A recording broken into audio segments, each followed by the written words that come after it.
Bizge bilesizler, жаңы былтыр октябрь айына келгенде biz şu Allah Taala'nın buyruğu menен eli jurtubуздун жардамы менен бийликке келип калганда айтышкан болчу. Ай булар зарплатаны төлөп бере албайт, соцфонд төлөп бере албайт, башка кыла албайт, тимеле мамлекет ылдыйга кетет деп. Андай болгон жок. 6 айдын жыйынтыгы менен быйыл бардык бюджетти көрсөтмөлөр аткарылды. Ансыз, андан сырткары 564 миллион сом профицит менен чыктык.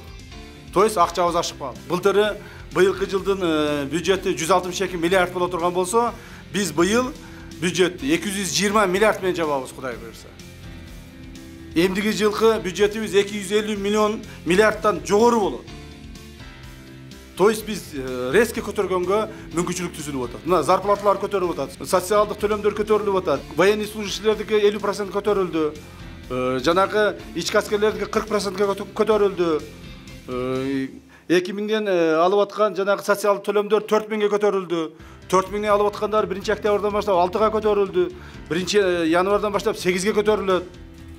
То есть бардык күчтү ошол өзүн өзү бага албаган, өзүн өзү кыйналган адамдарга биз жумшайбыз. Ал эми өзүн өзү бага ала тургандар, предпринимательдер өзүн өзү багышат. Андан сырткары эмне үчүн булардын бардыгы каяктан келди деп айтышыңыздар мүмкүн. Мен буга пояснение берип коеюн. Урматтуу ветерандар, биздин Кумтөрдө 21 жылда Кумтөрдөн биз 84 миллион доллар пайда табыппыз. 21 жылда. Ал эми июнь 2 айда биз 90 миллион доллар таптык.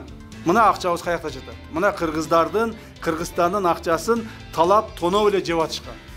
Биз алардын коррупциондук схемаларын толук алып чыктык. Ошону ККМ алып чыкты. Толук алып чыктык.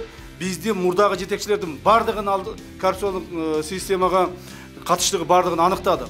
Бардык премьер-министрлер, спикерлер, депутаттар, министрлер жана башкалардын бардыгы кошулуп алып туруп, президенттер кошулуп алып туруп мамлекет талаптанып жегенге шарт түзүшкөн. Ушунун баарын алып чыктык. Бүгүнкү күндө эгерде айына 1,5 тонна, 2 тоннадан алтын өндүрүлүп атса, Кумтөрдөн ошону ар айда самолетка салып алып чыгып кетип турушкан.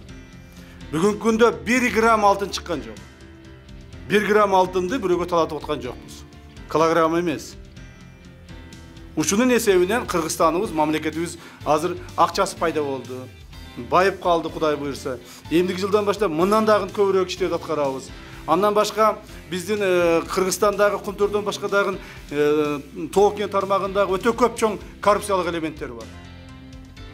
Мына ушулардын бардыгын иштей турган силерсиңер. Силер ушуну алып чыгышыңар керек. Ар бириңер.